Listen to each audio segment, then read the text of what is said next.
दूसरी तरफ महाराष्ट्र के नासिक में भी तबाही ने दस्तक दे दी। लगातार 3 दिनों से हो रही बारिश के चलते यहां के कई इलाके जलमग्न हो गए हैं। गोदावरी नदी में बाढ़ आ गई है और नदी का जलस्तर खतरे के निशान से ऊपर बह रहा है। पूरी गोदावरी नदी शहर में आ गई है। गंगापुर बांध से पानी छोड़े जाने से भी नदी का जलस्तर बढ़ गया है। इससे पुराने नासिक में कई पुलों और सड़कों के ऊपर पानी बह रहा है। नदी के किनारे मौजूद कई प्राचीन मंदिर पानी में पूरी तरह डूब चुके हैं। प्रशासन ने स्कूलों और कॉलेजों में 2 दिन की छुट्टी घोषित कर दी है। चलिए इस खबर पर ज्यादा जानकारी के लिए सीधा रुक करते हैं हमारे संवाददाता संकेत पाठक का। संकेत, क्या जानकारी मिल पा रही है और अभी क्या हालात है वहां पर? बारिश से राहत मिली है क्या? बारिश अभी भी वहां पर जारी है और जान माल का कितना नुकसान?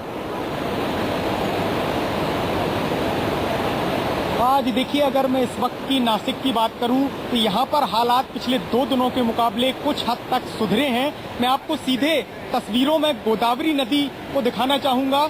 ये वो नासिक की गोदावरी नदी है जो कि इस वक्त उफान पर है।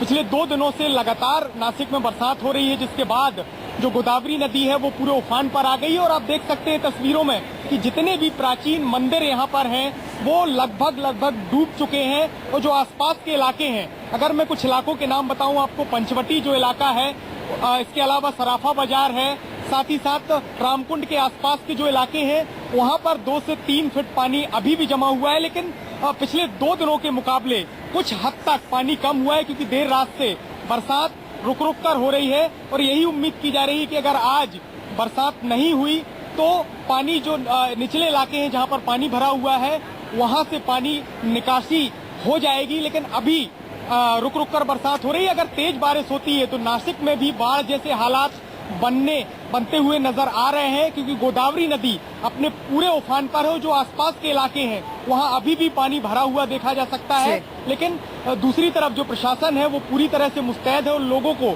नदी के आसपास जाने के लिए मना किया जा रहा है। साथ ही साथ एनडीआरएफ की टीमों को भी अलर्ट पर रखा गया कि अगर बाढ़ जैसे हालात बने तो उनसे निपटने के लिए वो पूरी तरह से चौकस रहे। फिलहाल पिछले 2 दिनों के मुकाबले नासिक में हालात में जानकारी दे रहे हैं। बहुत बहुत शुक्रिया संकेत हमारे साथ जुड़ने के लिए। ये हाल बाढ़ से हिंदुस्तान कराह रहा है। सैलाब के सितम से लोग परेशान हैं। ना रहने को घर है, ना पीने को पानी। बाजार से लेकर घर तक जिधर देखो उधर पानी ही पानी। कहीं मकान में पानी तो कहीं पानी में मकान, कहीं सड़क पर पानी तो कहीं दुकानों में पानी। कार जीप से लेकर बाइक तक सब कुछ पानी में। लगातार हो रही बारिश से आधा हिंदुस्तान पानी में डूब गया है। ऐसा वाटर अटैक हुआ कि जनजीवन अस्त व्यस्त हो गया। ये तस्वीरें महाराष्ट्र के रायगढ़ की हैं। रायगढ़ इलाके में पिछले 3 दिनों से हो रही बारिश से सावित्री नदी में बाढ़ के हालात पैदा हो गए हैं। बाढ़ का पानी महाड़ शहर में घुस गया है। हालात इतने बदतर हो गए कि बच्चों के स्कूल बंद हैं, बाजार बंद हैं, सड़क से लेकर कॉलोनी तक पानी में डूब गए। रोजमर्रा के काम के लिए लोगों को पानी से होकर गुजरना पड़ रहा है। घुटनों से लेकर कमर तक पानी भरा है। रायगढ़ जिले में सावित्री नदी खतरे के निशान से ऊपर बह रही है।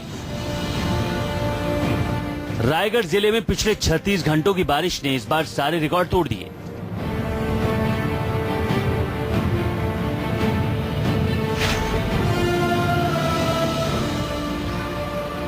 महाराष्ट्र के नासिक में भी तबाही ने दस्तक दे दी है। लगातार 3 दिनों से हो रही बारिश के चलते यहाँ के कई इलाके जलमग्न हो गए।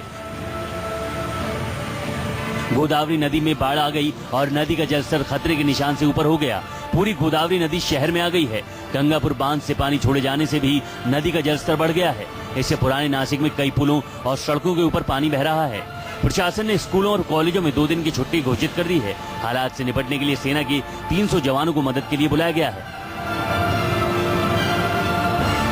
मौसम विभाग ने अगले 48 घंटे जिले में भारी बारिश की तरफ इशारा किया है। प्रशासन ने अलर्ट जारी कर चेतावनी दी है कि अगर बारिश ऐसे ही होती रही तो बाढ़ के हालात और भी बदतर हो सकते हैं। बारिश और बाढ़ का पानी किस कदर लोगों की जिंदगी को मुश्किल में डाल रहा है, उसकी वानगी गुजरात के वलसाड से आई इन तस्वीरों से साफ पता चल रही है। ये तस्वीरें वलसाड में आई औरंगा नदी के बाढ़ की हैं, जहां सैलाब में 10 लोग फंस गए थे।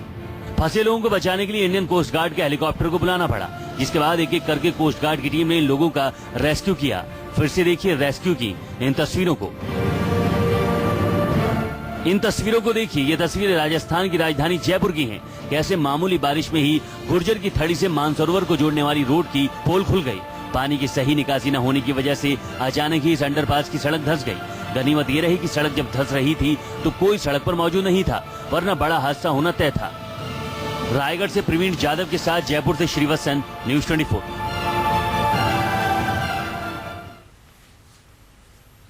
जागुंडे में वक्त हो गया है एक छोटे से ब्रेक का।